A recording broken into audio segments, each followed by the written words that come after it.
네, 코로나 상황이 위중한데 무더위까지 기승을 부리고 있습니다. 형제자매님들 모두 건강 유의하시기를 바라고 또 주님께서 지켜주시기를 구합니다.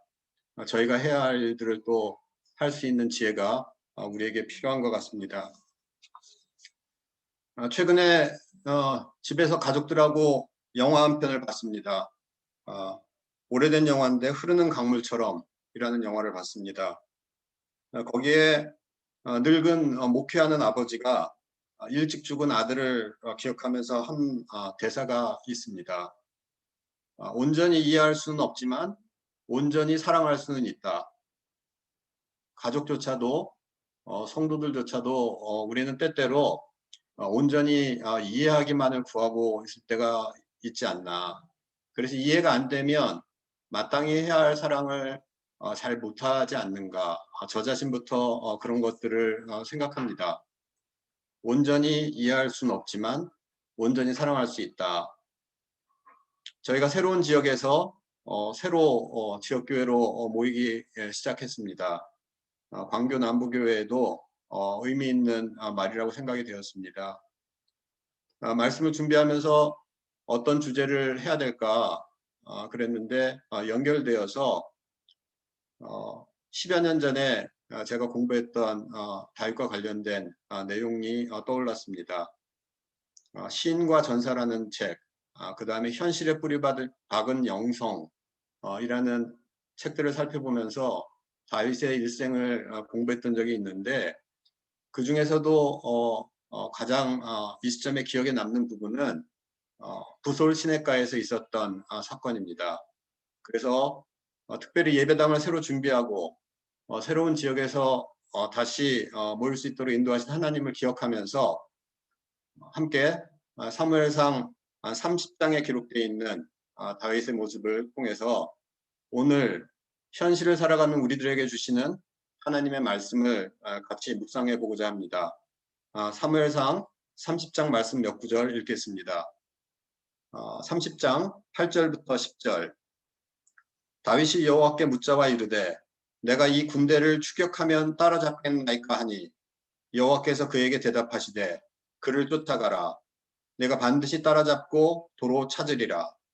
이에 다윗과 또 그와 함께한 600명이 가서 부솔 시내에 이르러 뒤떨어진 자를 거기 머물게 했을 때 곧 피곤하여 부솔 시내를 건너지 못하는 200명을 머물게 했고 다윗은 400명을 거느리고 쫓아가니라. 21절부터 25절입니다. 21절 다윗이 전에 피곤하여 능히 자기를 따르지 못하므로 부솔 시내에 머물게 한 200명에게 오매 그들이 다윗과 그와 함께 한 백성을 영접하러 나오는지라 다윗이 그 백성에게 이르러 문안하매 다윗과 함께 갔던 자들 가운데 악한 자와 불량배들이 다 이르되 그들이 우리와 함께 가지 아니하였은즉 우리가 도로 찾은 물건은 무엇이든지 그들에게 주지 말고 각자의 처자만 데리고 떠나가게 하라 하는지라. 다윗이 이르되 나의 형제들아 여호와께서 우리를 보호하시고 우리를 치러 온 그 군대를 우리 손에 넘기셨은즉 그가 우리에게 주신 것을 너희가 이같이 못하리라. 이 일에 누가 너희에게 듣겠느냐? 전장에 내려갔던 자의 분깃이나 소유물 곁에 머물렀던 자의 분깃이 동일할지니 같이 분배할 것이니라 하고 그날부터 다윗이 이것으로 이스라엘의 율례와 규례를 삼았더니 오늘까지 이르니라. 이 사건의 배경 그리고 사건의 진행 상황을 간단히 살펴보겠습니다. 다윗은 사울의 위협을 피해서 광야를 전전하고 있었습니다. 그 광야 생활 가운데 다윗과 함께 하고 있는 사람들은 사무엘상 22장 2절을 보면 압제를 받는 사람들과 빚에 시달리는 사람들과 원통하고 억울한 일을 당한 사람들이었습니다. 한번 생각해 보시기 바랍니다. 이런 사람들로 구성된 공동체에는 어떤 일들이 있을까요? 어쩌면 많은 실망과 불만족이 있지 않았을까요?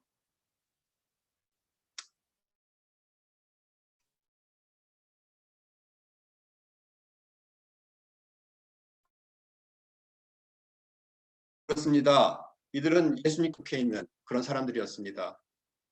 하지만 예수님께서 그들과 함께 하셨던 것처럼 다윗 또한 그들과 함께 하였고 오직 하나님을 바라보며 하나님께서 주시는 변화를 통해서 공동체가 유지되고 발전될 수 있기를 바라보았을 것으로 생각합니다. 교회라는 신앙 공동체를 생각해 보면 함께 신앙생활을 하다 보면 저희들 가운데 실망스러운 일들이 많이 있을 수 있습니다. 성경이 말하는 그대로 속온되는 자, 불평하는 자, 신의 없는 자, 변덕스러운 자, 의심 많은 자, 따분한 도덕주의자, 홀리는 세속주의자 등의 모습을 확인하게 됩니다. 그러다가 어느 순간 어디선가 갑자기 한 줄기 빛이 빛나는 아름다운 빛이 그들 위에 비치는 것을 보게 되면 그땐 우리가 보지 못했던 것들을 비로소 볼 수 있게 됩니다. 예수님의 성품을 성도들 가운데 발견하는 그런 일들이 있습니다. 하나님의 말씀이 만드시고 성령님께서 창조하신 삶들, 곧 희생적인 겸손, 믿을 수 없는 용기, 영웅적인 미덕, 거룩한 찬양, 고난 중의 기쁨, 끊임없는 기도, 끝까지 견디는 인내의 삶, 바로 그것 때문에 교회가 존재하고 유지되고 발전되는 것이라고 믿습니다. 그런 면에서 저희는 육체대로 서로를 알지 않습니다. 고린도후서 5장 16절에서 18절 읽겠습니다. 그러므로 우리가 이제부터는 어떤 사람도 육신을 따라 알지 아니하노라. 비록 우리가 그리스도도 육신을 따라 알았으나 이제부터는 그같이 알지 아니하노라. 그런즉 누구든지 그리스도 안에 있으면 새로운 피조물이라. 이전 것은 지나갔으니 보라 새 것이 되었도다. 모든 것이 하나님께로서 났으며 그가 그리스도로 말미암아 우리를 자기와 화목하게 하시고 또 우리에게 화목하게 하는 직분을 주셨으니. 다윗과 함께했던 사람들은 자기 나라인 이스라엘에 더 이상 발붙일 곳이 없자 임시 변통으로 이스라엘의 적대 국가인 블레셋 땅에 가드 땅에 들어가 아기스라는 왕 밑에서 있게 됩니다. 이 사실은 쉽게 이해되는 상황이 아닙니다. 사실 다윗은 초창기에도 한번 아기스에게 몸을 의지했던 그런 경험이 있습니다. 그런 다윗이 다시 적국의 밑에 의지하다니 이게 무슨 뜻일까요? 사무엘상 27장 1절부터 7절을 제가 빨리 읽겠습니다. 다윗이 그 마음에 생각하기를 내가 후일에는 사울의 손에 붙잡히리니 블레셋 사람들의 땅으로 피하여 들어가는 것이 좋으리로다. 사울이 이스라엘 온 영토 내에서 다시 나를 찾다가 안념하리니 내가 그의 손에서 벗어나리라 하고, 다윗이 일어나 함께 있는 사람 600명과 더불어 아두왕 마옥의 아들 아기스에게로 건너가니라. 다윗과 그의 사람들이 저마다 가족을 거느리고 가드에서 아기스와 동거하였는데 다윗이 그의 두 아내 이스라엘 여자 아히노암과 나발의 아내였던 갈멜 여자 아비가일과 함께 하였더니 다윗이 가드에 도망한 것을 어떤 사람이 사울에게 전하매 사울이 다시는 그를 수색하지 아니하니라. 다윗이 아기스에게 이르되 바라건대 내가 당신께 은혜를 입었다면 지방 성읍 가운데 한 곳을 내게 주어 내가 살게 하소서. 당신의 종이 어찌 당신과 함께 왕도에 살리까 하니 아기스가 그날의 시글락을 그에게 주었으므로 시글락이 오늘까지 유다 왕에게 속하니라. 다윗이 블레셋 사람들의 지방에 산 날수는 1년 4개월이었더라. 다윗은 이 1년 4개월, 16개월 동안에 아기스도 철저히 속이면서 자신의 안위를 지켜냅니다. 매일같이 이스라엘을 노략질을 하는 척하지만 실제로는 이스라엘의 오랜 적인 남방 부족들을 습격하여 약탈하였고 그 탈취물을 아기스에게 상납하고 신임을 얻고 시글락이라는 도시를 선물로 받게 되었던 것입니다.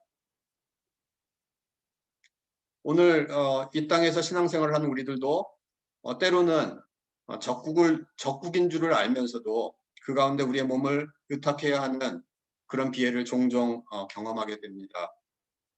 특별히 직장 생활을 하시는 형제님들, 자매님들 공감이 가실 수 있을 것이라고 생각됩니다. 우리의 삶의 여정에는 때론 이해할 수 없는 상황이 하나님의 뜻에 의해서 다루어질 수도 있습니다.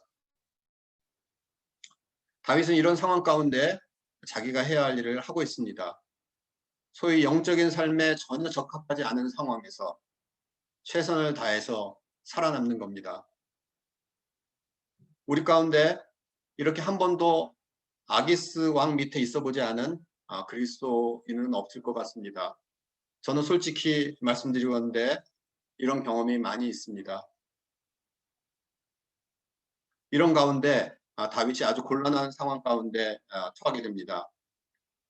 블레셋이 이스라엘을 총공격하는데 다윗 보고도 군사를 이끌고 따라 나오라고 한 것입니다. 사무엘상 28장입니다.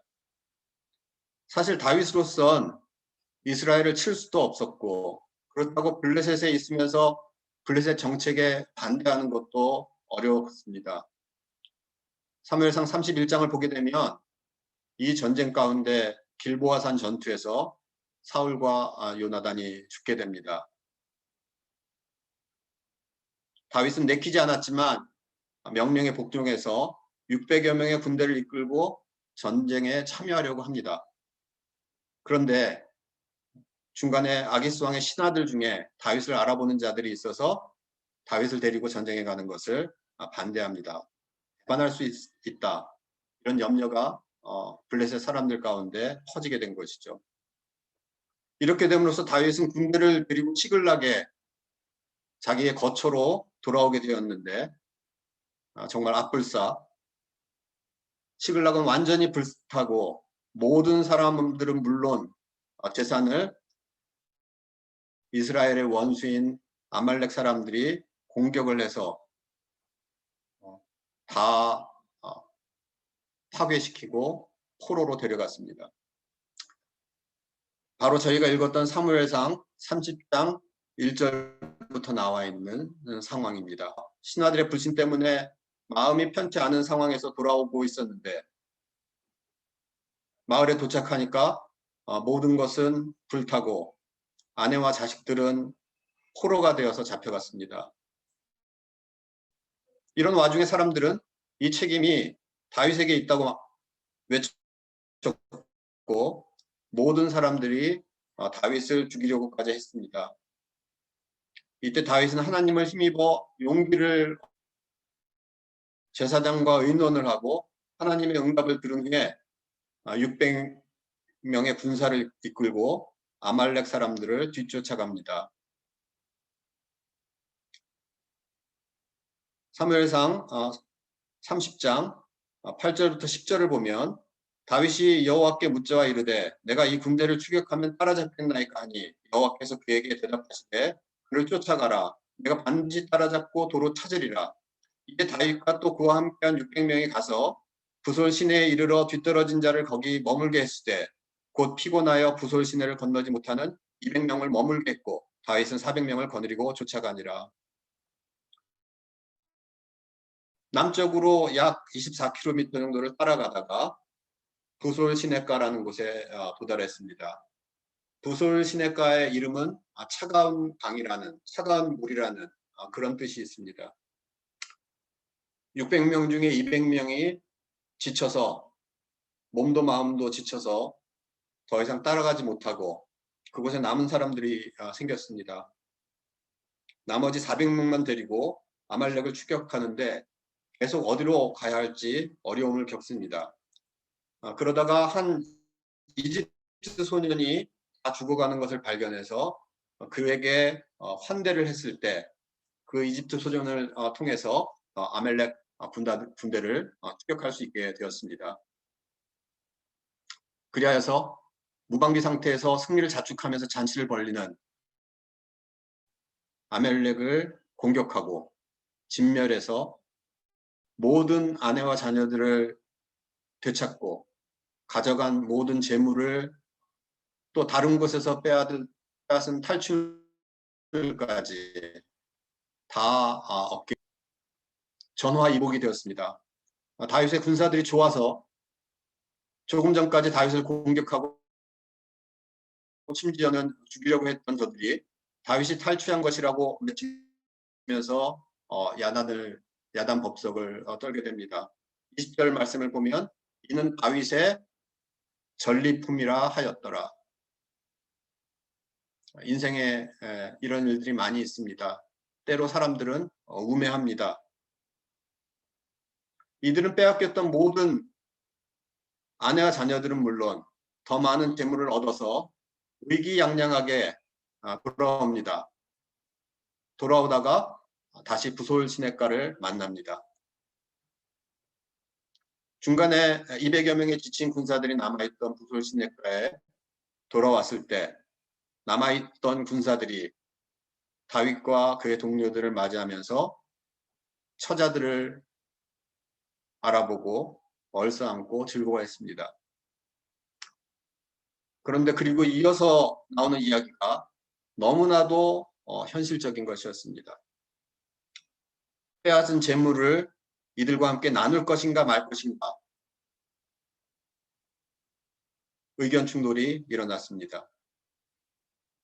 이들 중에 나약한 동료들과 전리품을 나누어 갖자는 말에 불만을 갖고 반발을 하는 사람들이 있었습니다. 22절에 악한 자와 불량한 사람들이라고 합니다. 그들이 우리와 함께 가지 아니하였으므로 우리가 도로 찾은 물건은 무엇이든지 주지 말고 각 사람의 처와 자녀만 주어서 데리고 떠나가게 하자. 이런 생각이 우세했습니다. 아내와 아이들을 찾게 된 것도 감지덕지지 더 무엇을 나누겠다는 것이냐. 사람들의 생각을 따르면 사실은 수고한 것에 비례해서 상을 얻는다고 하는 것이 상식이라고 한다면 이것은 지극히 상식적인 얘기로 보입니다. 그러나 그때 다윗이 나섭니다. 저희가 읽었던 23절 다윗이 이르되 나의 형제들아 여호와께서 우리를 보호하시고 우리를 치러 온 그 군대를 우리 손에 넘기셨은즉 그가 우리에게 주신 것을 너희가 이같이 못하리라. 이 일에 누가 너희에게 듣겠느냐. 전장에 내려갔던 자의 분깃이나 소유물 곁에 머물렀던 자의 분깃이 동일할지니 같이 분배할 것이니라 하고 그날부터 다윗이 이것으로 이스라엘의 율례와 규례를 삼았더니 오늘까지 이르니라.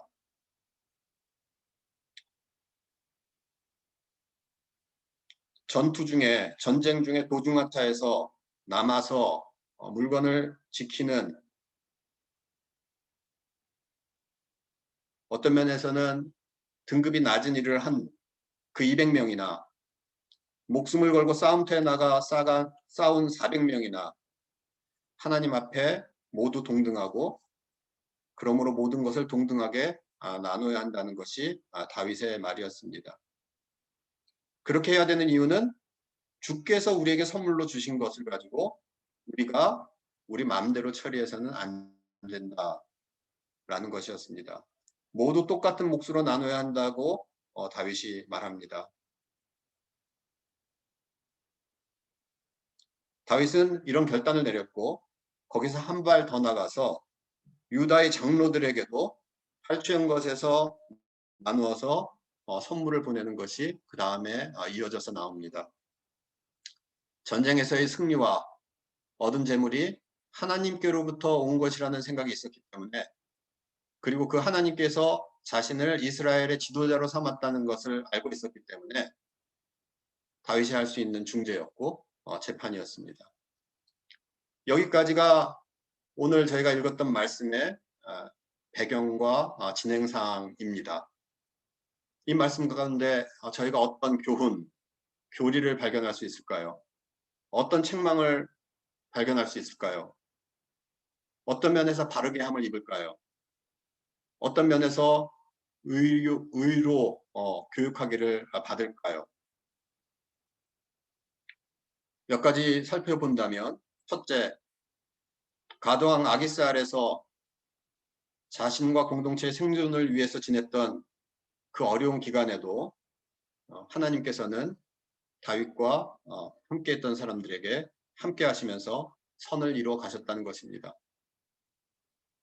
둘째는 고난 중에, 곤란한 중에 분노를 다스릴 수 있어야 되고, 이는 하나님께 나아감으로 가능하다는 사실입니다. 고난이 없는 삶은 없습니다. 예수를 믿는 사람이나 안 믿는 사람이나 동일하게 고난이 닥칠 수 있습니다. 성경은 고난이 없다고 말하지 않고 오히려 예수를 믿으면 고난이 있어야 한다고 얘기합니다.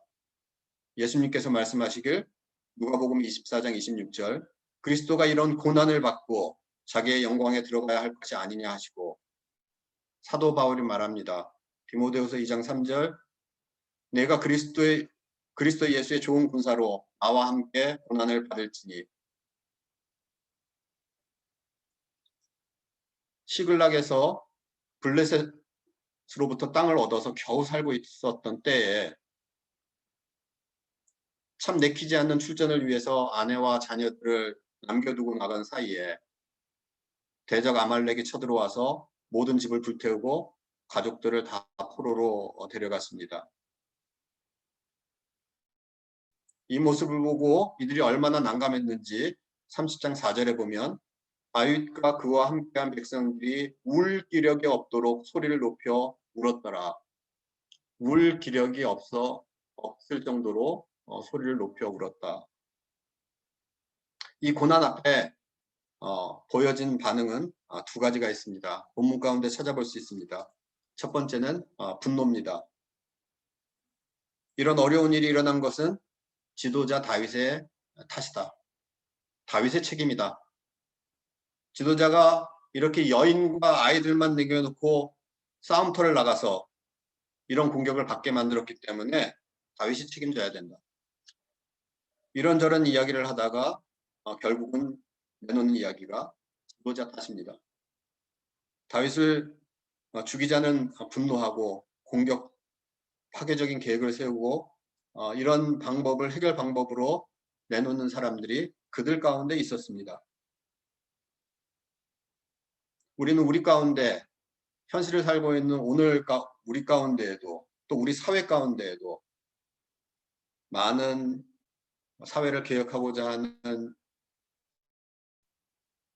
좋은 뜻을 가진 사람들이 분노와 폭력에 의지해서 자기들의 선한 목적을 이루고자 하는 그런 잘못들을 보게 됩니다. 폭력은 또 다른 폭력을 부르고 분노가 더 큰 분노를 부르는 것을 우리는 종종 보게 됩니다. 그러나 다윗은 다른 방법을 취합니다. 두 번째 방법입니다. 6절에 보면 백성이 자기 자녀들을 위하여 마음이 슬퍼서 다윗을 돌로 치자 하니 다윗이 크게 궁급하였으나 그 하나님 여호와를 힘입고 용기를 얻었더라. 하나님 여호와를 힘입고 용기를 얻는 방법입니다. 다윗의 방법은 분노에 의지하는 것이 아니고 하나님을 바라보는 것이었습니다.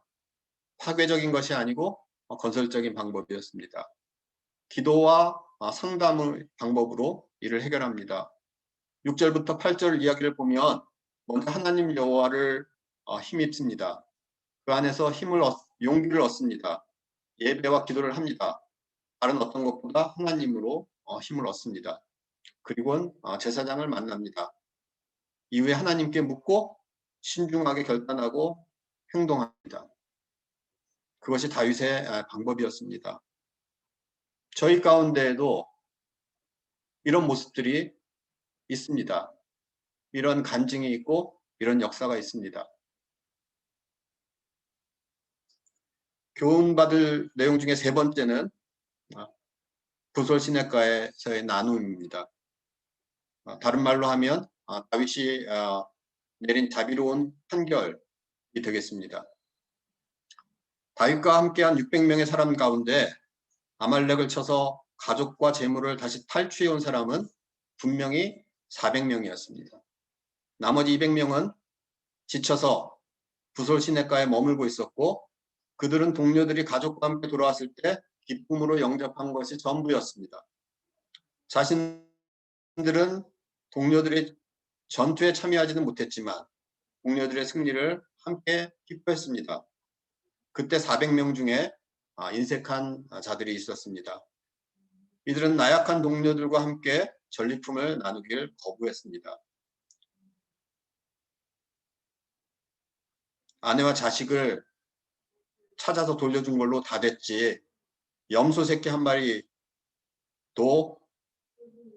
나눠주고 싶지 않다. 앞에서 말씀드린 것처럼 이 말은 상식적으로 그리 틀리지 않습니다. 다만 하나님의 뜻과 하나님의 방법과 다를 뿐입니다. 하나님의 마음에 합한 다윗이 개입을 했고 그날 부솔 시내에서 내린 다윗의 판결은 이런 것입니다. 도중 하차해서 뒤에 남아 시내가에 있었던 200명이나 목숨을 걸고 싸움터로 나갔던 400명이나 하나님 앞에 모두 동등하고 그러므로 모두 동등하게 나눠야 한다. 조금 더 살펴볼까요? 26절 이하에 있는 말씀을 요약해 보면 이렇습니다. 전쟁에서 이기게 된 것은 첫째, 하나님께서 우리를 보호하셨기 때문이다. 둘째, 우리를 치러 온 군대를 우리 손에 붙이신 것이 하나님이시다. 이 모든 전리품은 하나님이 우리에게 주신 것이다. 따라서 전쟁에 나갔던 자의 분깃이나 소유물 곁에 있던 자의 분깃이 똑같아야 한다. 최근에 사회 전반에 세대를 인위적으로 나누는 것이 만연합니다. X세대, Y세대, 요새는 MZ세대 얘기가 많이 있습니다.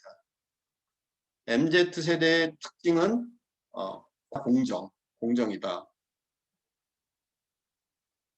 이 부솔 시내가에서의 재판은 사람이 생각하는 공정과 하나님의 공의 중 무엇이 옳은가를 나타내 줍니다. 사람의 시각과 하나님의 시각이 어떻게 다른지를 알려줍니다. 업적을 기반으로 하는 대가냐, 관계를 기반으로 하는 호의냐의 문제입니다. 율법이냐, 은혜이냐의 문제이기도 합니다. 하나님은 우리의 연약함을 아시고 우리를 바라보실 때 언제나 인자와 자비로 대하십니다. 우리가 아직 죄인 되었을 때 우리를 위해서 그 아들을 내어주신 하나님이십니다. 사실 우리는 우리 속에서 여기 언급된 악한 자와 불량한 사람들의 특징을 갖고 있습니다. 좁고 스스로 높아지려고 하고 매사에 판단하고 저부터 그렇습니다. 그런데 다윗은 하나님의 마음을 알고 있었던 사람이기 때문에 하나님의 뜻에 맞는 자비로운 판단을 할 수 있었습니다. 자비가 영어로 컴패션입니다. 앞에 콤은 함께, 패션은 열정입니다. 그러면서 자비는 다른 이들과 함께하는 따뜻한 정입니다. 하나님은 자비하십니다. 그리고 그 하나님의 자비를 알 때 우리는 앞에서 읽었던 고린도후서의 말씀 가운데 화목하게 하는 직분을 감당할 수 있습니다. 다윗은 지금 화목하게 하는 그 일을 여기서 해냅니다. 다시 고린도후서 5장 16절부터 18절 읽어보겠습니다. 그러므로 우리가 이제부터는 어떤 사람도 육신을 따라 알지 아니하노라. 비록 우리가 그리스도도 육신을 따라 알았으나 이제부터는 그같이 알지 아니하노라. 그런즉 누구든지 그리스도 안에 있으면 새로운 피조물이라. 이전 것은 지나갔으니 보라 새 것이 되었도다. 모든 것이 하나님께로서 났고 그가 그리스도로 말미암아 우리를 자기와 화목하게 하시고 또 우리에게 화목하게 하는 직분을 주셨으니.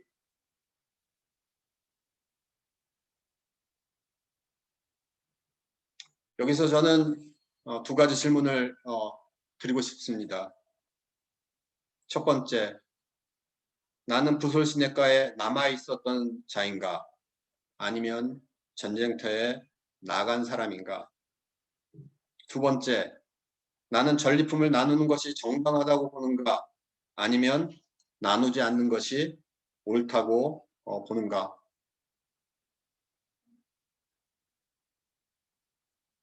우리는 때때로 우리 스스로 지치고 피곤해서 부솔 시내가에 남아있는 200명 중에 한 명으로 신앙생활을 하곤 합니다. 또 어떤 때는 힘을 내어서 마지막 전투에도 참여한 400명 중에 한 사람처럼 신앙생활을 하기도 합니다.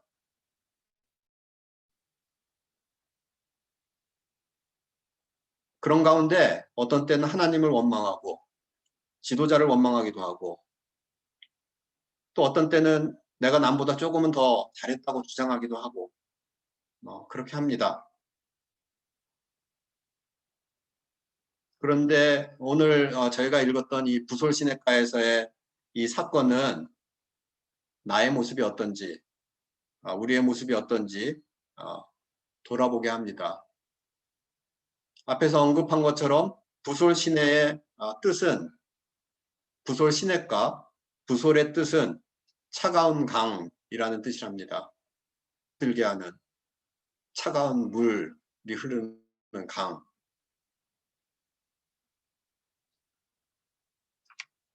우리 스스로를 말씀 가운데 비춰보고 정신을 차리게 하는 말씀이라고 생각합니다. 어떤 사람은 편지 맨 끝에 부솔 시내에서 친구가 라고 맺은 말을 적곤 했다고 합니다. 그 사람은 안타깝지만 지쳐서 쉬고 있는 사람일 수도 있고 하나님의 인자를 선포하고 싶어하는 사람일 수도 있고 때론 하나님 앞에 속 좁은 자신의 모습을 살펴보고 있는 사람일 수도 있겠습니다. 여러분이 편지의 마지막에 부솔 시내에서 친구가 라고 쓰신다면 어떤 경우일까요? 기억할 것은 하나님께서는 어떤 경우이든 관계를 기반으로 받으시고 우리 안에서 함께 하시길 원하신다는 점입니다. 그런 면에서 오늘 읽었던 말씀 가운데 마지막 절 25절 말씀은 다시 한번 읽을만 합니다. 이 율례와 규례는 오늘 교회까지 이르러야 한다. 이스라엘을 넘어서 오늘 우리 교회까지 이르러야 한다. 생각해야 한다고 믿습니다. 저와 우리 모두가 말씀에서 가르치는 것처럼 서로를 하나님께서 보시는 관점으로 바라보고 서로 받을 수 있고 그렇게 연합해 간다면 저희는 참 하나님의 영광을 나타내는 그런 지역교회의 역할을 잘 감당할 수 있을 것으로 생각합니다. 오늘 말씀은 여기까지 드리겠습니다. 감사합니다.